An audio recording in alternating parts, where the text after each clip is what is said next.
Alright there folks, Hark DC here back with a new video this week, and it's going to be a different week this week. I'm going to be starting a new video series now where I'm essentially going to just try to show people my process of home recording and kind of go from start to finish, go through the kind of basic equipment that I'm using at the moment, and hopefully show people how to get started at home recording and show them the easiest way to kind of do it, like, and actually get something that sounds pretty decent, not tooting my own horn or anything like that. And I'm not saying I'm absolutely amazing, but I think that, I see a lot of people out there who are just trying to milk money out of people, asking them to send their tracks or whatever to get it produced and mixed and stuff like that and all, and pay money for it, when you can pretty much do it yourself, because the software that you have, namely the DAW that you have, or the digital audio workstation that you have, should have software built into it to make anything sound pretty good. I'm basically going to go through the equipment that I have and the software that I use in my recording process, over the series of a couple of weeks, and hopefully, pass on information to yourselves and hopefully get some people out there started recording at home. Now, you don't need anything bank bursting, or you don't need any, the best equipment in the world. I've just got very minimal equipment, but it does the job for me. So I'll show you an example of one of my songs as well too at the end of the video. But so let's take a wee look at the equipment that I'm using to record at home.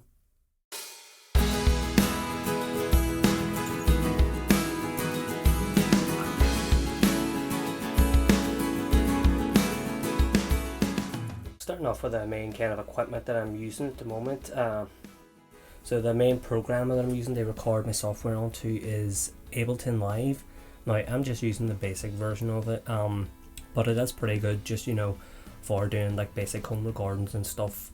I mean, you are limited to about 16 tracks of audio recording, but there's means and ways around that. If you say, for instance, just lay down the main track and then say the main guitars and drums, and then bounce that down to a WAV file and then drag it into a new project, you can put more and more stuff over the top of it. I mean, that seems to work for me. As you can see, I'm actually just using the new 2021 iMac. Mine's is a sort of mid-tier model, but it really does a job for me. It's absolutely brilliant for home recording. And so this is my guitar. It's just a basic Tanglewood acoustic, semi-acoustic guitar.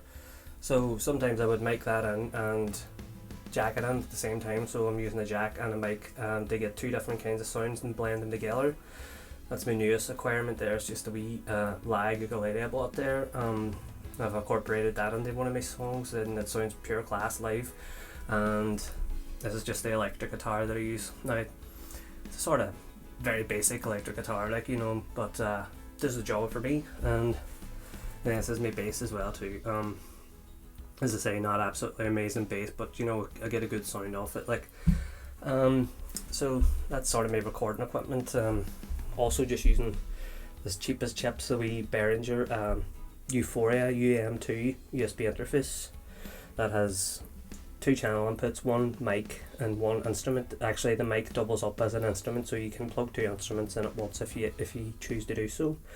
And that just has your basic kind of input 1 and 2 and output, and that's connected to a set of audio BX5 speakers. I think that they're both 100 watt each or something like that, or maybe 50 watt each, I'm not entirely sure, but I got those second hand off a fella who was selling them. He pretty much bought them brand new and didn't use them, so he had them in the box and I just bought them off him. I think I paid £95 or something, so not too expensive. I mean, as you can see, my setup's not 100% expensive, but I do get some good quality sound off it. As you can see, I'm just actually recording the audio for this on Ableton at the moment, so that'll feature in the video. But I'm going to flip onto the screen recording now so I can show you some of the programs that I use for recording. Right, as you can see here now from the screen recording, recording directly from the iMac screen, and just recording the audio through Ableton here. So I'll show you some examples, right? So what you've got here is your digital audio recording workstation, digital audio workstation or DAW program. I'm using, as I said, Ableton Live. Now, I'm just using the basic version of it, but it's an absolutely amazing recording software. I started using it, I'd say, probably about 10 years ago, 11 years ago, and I haven't looked back. I think it's so much better than I think it's better than Pro Tools. I think it's better than Logic. I think it's just a far easier setup. So let's go through some of the basics of it. So up here, obviously, you've got your your tempo. So this is going to be the speed in which your song plays, and it's also going to be the speed of the click track as it's playing back. So you can change that. So say for instance you have a song that you're playing and you kind of know the tempo, you can just tap it here by just clicking the mouse. So it's in a 4/4 time signature. So if I'm doing like a 1 2 3 4, like a 1 2 3 4, as you can see there, that changes the tempo of the song.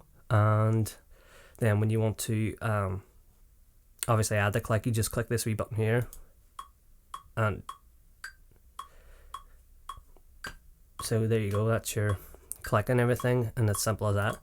If you want to change your time signature, you can change it, say to 5/4 for instance, so that should be like, you know, that'll be interesting, you know,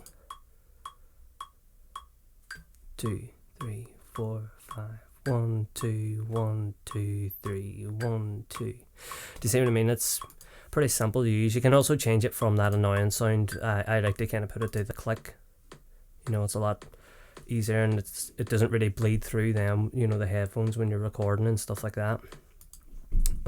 So that's getting you started with a click and the tempo and stuff. You can also change that to a countdown. So if when you're starting to record, you can get 1 bar or 2 bars or 4 bars just to give you enough time to prepare for the recording to start. So that's basically your tempo and your time signatures there. So I'll change that back to 4/4. Okay, and here is where you stop. This is where you stop the audio, and then you can, if you double click stop, that'll take you back to the start. And then you hit play, that'll play through it, and then this is your record function. Okay, and simple as that there. Like, you know, I'm going to go more in depth and stuff with that, you know, as the weeks progress and all, but I'm just showing you sort of basics here. And this is obviously the audio track. Now the main thing that you want to do obviously is when you go into live and you hook up your USB interface, you need to go to preferences and you need to change it here to, say mine is the USB audio codec, which is the USB interface that's plugged in, and then you have your output device. So I can either make it come out of my Mac speakers or out of the main 2 speakers here. Sometimes I just like to put it into the Mac speakers, or sometimes I like to just come out straight out of the headphones. It's easier to listen back to recording that way. But anyway, that's the basic of the programs, the music audio workstation that I use, and the sort of basic recording equipment that I use. So I'm going to give you an example of one of my tracks that I've recorded myself here at home using all this equipment, and I think it sounds pretty good. So the song's called Bad Bones. This is the full-on recorded version of it, so sit back and listen and see what you think, and then if you do get a chance, a wee like and subscribe would be really handy. Thanks for watching, folks.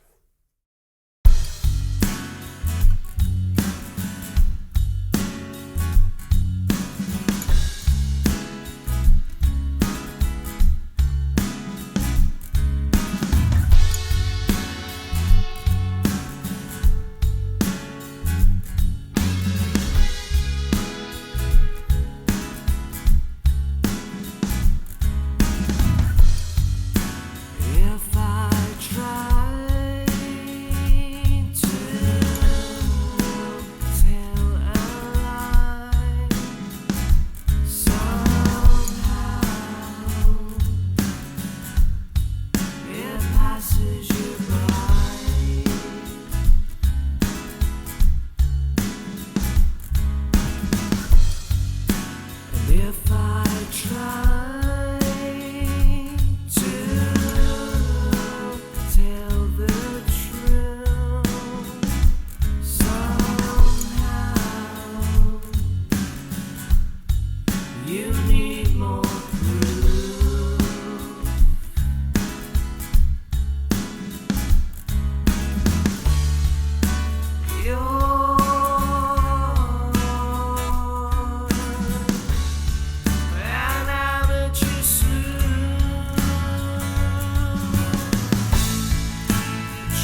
If I try to make the time, somehow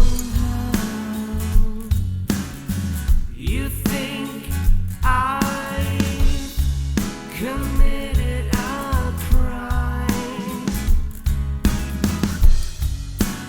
If I try to give you space, somehow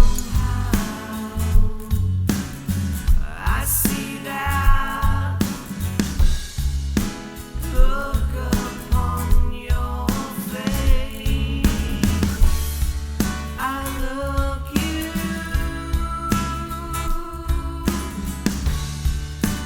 cannot betray.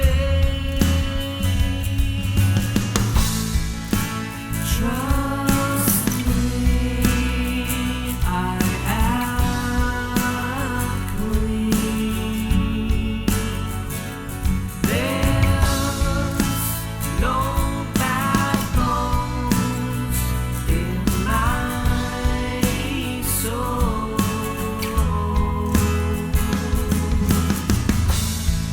You worry too much, and it's starting to take its toll.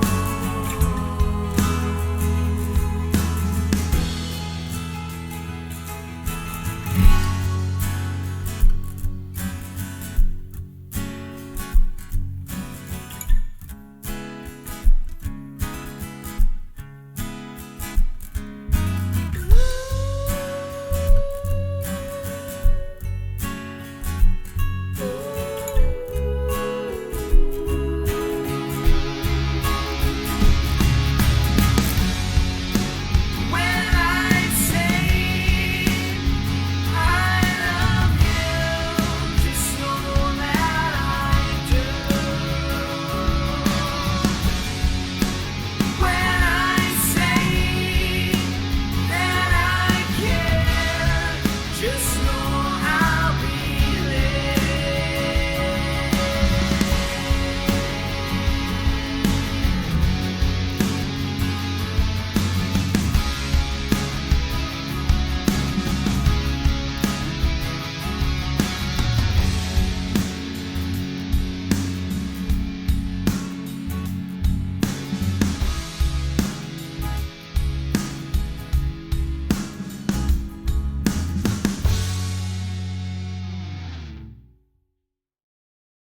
So there we are, folks. That's just a wee intro to the sort of basic equipment that I'm using and the basic things that I do for home recording. And I'm going to get more in depth as the weeks go by.